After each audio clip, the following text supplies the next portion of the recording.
बिस्मिल्लाह। खालिद सैफुल्लाह रहमानी साहब मंच पे तशरीफ फरमा। All India Muslim personal law board के तमामी हमारे सरपरस्त, तमामी हमारे उलमा इकराम, मंच पे तशरीफ फरमा तमामी तंजीमों के सियासी पार्टी के जिम्मेदारान और इस एहतजाजी जलसे आम के अंदर मौजूद तमामी बुजुर्ग हजरात, नौजवान साथी, दोस्तों और साथियों, सबसे पहले मैं all India Muslim personal law board के जिम्मेदारान का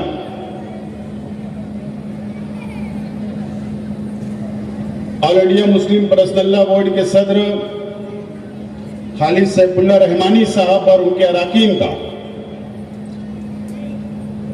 all India Muslim personal law board के जनरल सेक्रेटरी मौलाना उमरैन साहब का मैं शुक्रिया अदा करता हूं। आप लोगों को सलाम करता हूं कि आप लोगों ने वक्फ अमेंडमेंट बिल के खिलाफ, काला कानून के खिलाफ आपने ये तहरीक का आगाज किया। मैं आपको बहुत बहुत सलाम करता हूं।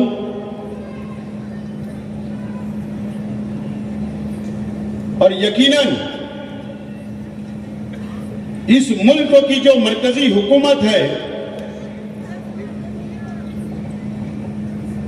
और उनका जो जहन है, 2014 से लेकर आज तक मुसलमानों के खिलाफ अलग अलग काले कानून बनाए गए और 2014 से मुझे याद है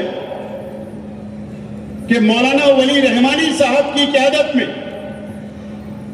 all India Muslim personal law board ने 2014 से लेकर आज तक मोदी हुकूमत के खिलाफ में जब जब काला कानून बना, all India Muslim personal law board ने उनका मुकाबला करने का काम किया है।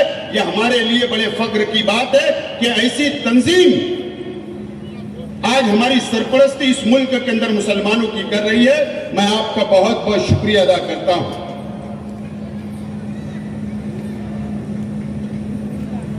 वक्फ बोर्ड के ऊपर हमारे उलमा हमको हमारी सरपरस्ती करेंगे। काला कानून बन गया, सुप्रीम कोर्ट के अंदर मामला है। सुप्रीम कोर्ट के अंदर क्या फैसला होता है आज हम नहीं बोल सकते, लेकिन हम इस देश के संविधान को मानते हैं, हम इस देश के कानून को मानते हैं, हम इस देश की अदालतों को मानते हैं। हमको उम्मीद जरूर है, लेकिन हमने ये भी देखा है कि हमको लॉलीपॉप बताया जाता है। कई मामलों के अंदर ऐसा हुआ, लेकिन फैसला हमारे अपने खिलाफ आए। यह भी हमने देखा, इस मुल्क ने देखा, दुनिया ने देखी है। हम आदर करते हैं और उम्मीद करते हैं कि जो मरकजी हुकूमत ने काला कानून बनाई, सुप्रीम कोर्ट उसको रद्द करने का काम करेगी और हमको इंसाफ देने का काम करेंगे, हमें उम्मीद है। मैं बहुत छोटा इंसान हूं। आज हमारे मंच के ऊपर हमारे उलमा है, इनका कद बहुत बुलंद है। मैं तो उस काबिल भी नहीं हूं कि मैं इनको मशवरा दे सकूं, लेकिन मैं एक सियासी वर्कर भी हूं।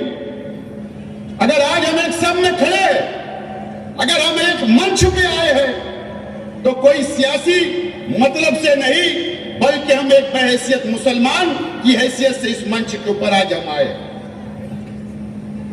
लेकिन सियासी तजुर्बे की बुनियाद पर मैं बोलना चाहता हूं कि इस महाराष्ट्र के अंदर हमने देखा, वक्त की कोई भी सरकार हो, इससे पहले के कानून के मुताबिक जब वक्फ बोर्ड, रियासती वक्फ बोर्ड हुआ करता था, तो उसका चेयरमैन भी मुसलमान और जो एमपी मुसलमान होते थे, उसके मेंबर होते थे। जो एमएलए की कैटेगरी से चुनकर जाते थे वो भी उसके मेंबरान हुआ करते थे, और कई ऐसे मेंबरान सिर्फ और सिर्फ मुसलमान हुआ करते थे। लेकिन